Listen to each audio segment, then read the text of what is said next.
Did you know that in South Korea, for every 10 workers in manufacturing, there's one robot on the job? That's right. This small but mighty country leads the world in robot density with a staggering 1,012 robots per 10,000 manufacturing employees. But here's the real question. How did South Korea, a country about the size of Indiana, become the global leader in industrial automation?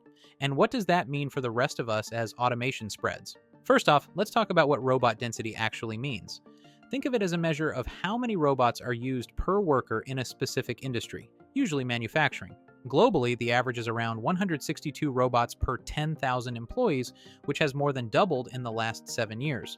That's a big leap, but South Korea blows everyone else out of the water with its 1,012 robots per 10,000 employees. For comparison, the US has about 295 robots per 10,000 employees. So South Korea isn't just ahead, it's in another league entirely. But why South Korea?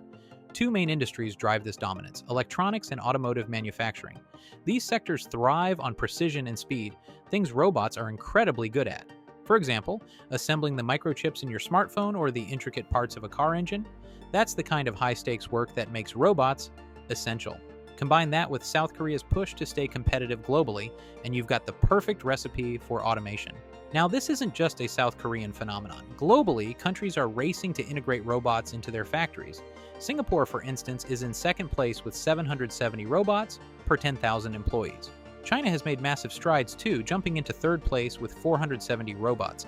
In fact, China's robot density has doubled in just 4 years. That's not just growth, it's a sprint to the future. And here's what's exciting. This isn't just about making factories more efficient. It's about solving real-world problems. In countries like South Korea and Japan, where the workforce is aging rapidly, automation helps fill gaps where human workers aren't available.